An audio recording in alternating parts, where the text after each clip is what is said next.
Welcome to 10 Digit Wonder. If you like the video, press the like button, subscribe the channel and click the bell icon. Dear बच्चों 4.3 प्रश्नावली का प्रश्न 1। यदि निम्न समीकरणों के मूल अस्तित्व हो तो इन्हें पूर्ण वर्ग बनाने के विधि से ज्ञात कीजिए। पूर्ण वर्ग बनाने का विधि यानी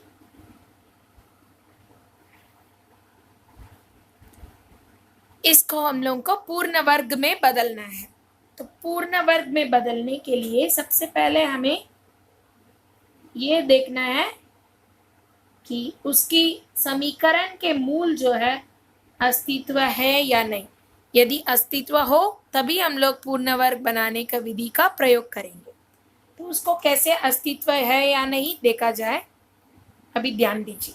सबसे पहले हमें दिए गए रैखिक समीकरण का, द्विघात समीकरण का ए, बी तथा सी का मान ज्ञात करना है।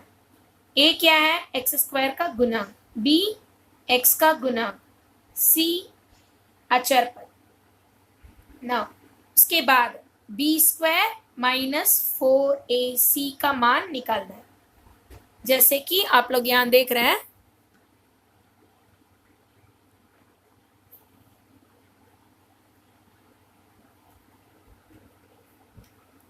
-7 the whole square minus 4 into A का मान 2, सी का मान 3। तो आपका मान मिल रहा है 7 स्क्वायर 49 माइनस 3 2 6 4 24। अब आपके आंसर मिला 25, जो कि एक धनात्मक संख्या है।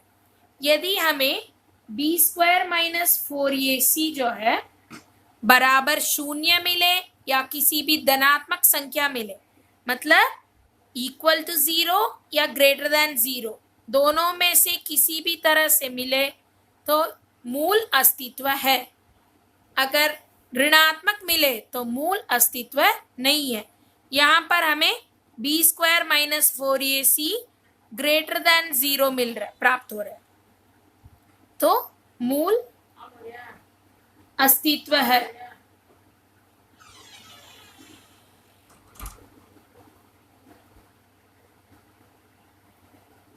अब मूल अस्तित्व हो गया तो हमें समझ में आ गया कि इसका मूल बनेगा।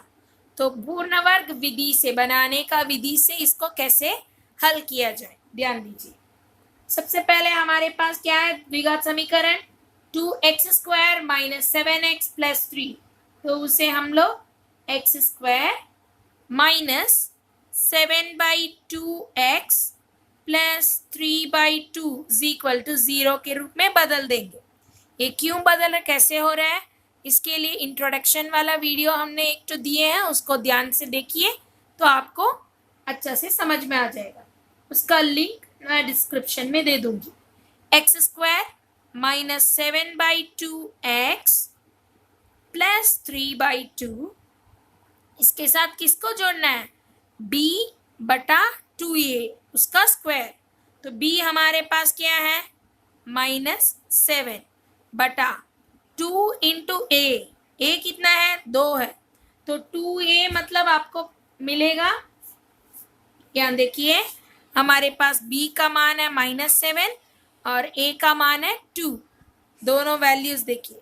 तो b/2a हमें प्राप्त करना है। तो -7/2 इंटू 2 4, उसका होल स्क्वायर, b/2a का होल स्क्वायर, उसको जोड़ना भी है। तो b/2a द होल स्क्वायर यानी -7/4 द होल स्क्वायर को जोड़ना भी है और घटाना भी है। ठीक है, दोनों घट। अब देखिए इसमें x square minus 7/2x plus जोड़ने वाले चीज को इसके साथ लेंगे ताकि ये a square minus 2ab plus B square, नहीं तो a square plus 2ab plus B square का रूप में हमें मिल जाए।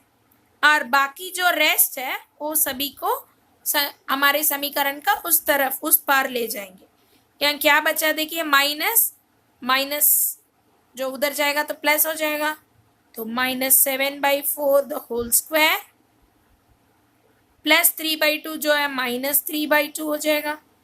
अब इधर देखिए a square -2ab plus B square, तो a का जगह में हमारे पास वैल्यू क्या है x, b का जगह में हमारे पास वैल्यू क्या है 7/4। अब बीच में जो है माइनस द होल स्क्वायर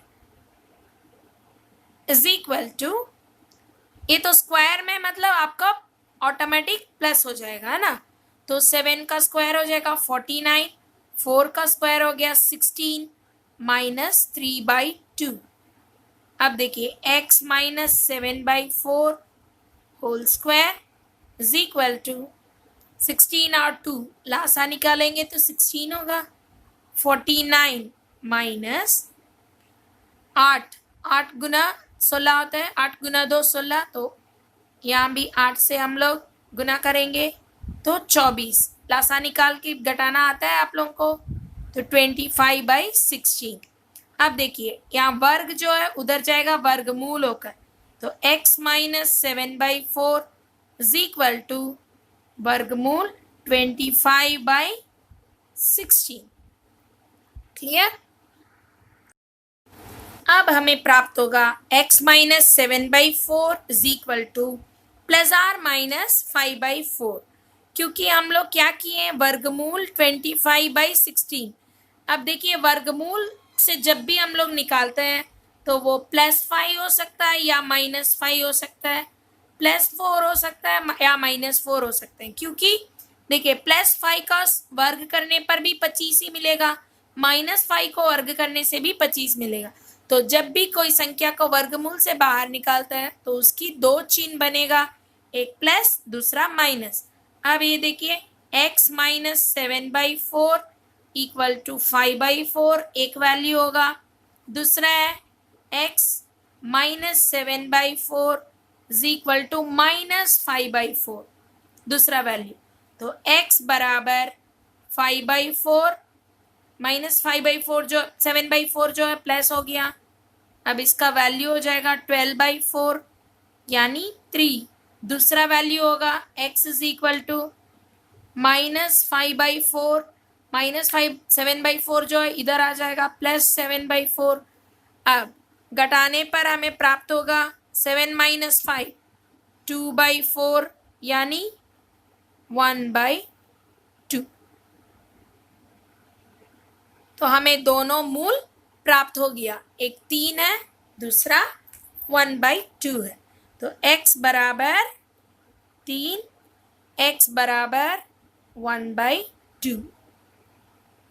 ये द्विघात समीकरण का दो मूल हमें पूर्ण वर्ग बनाने की विधि से प्राप्त हो गया। अगला वीडियो में मिलेंगे, बाय।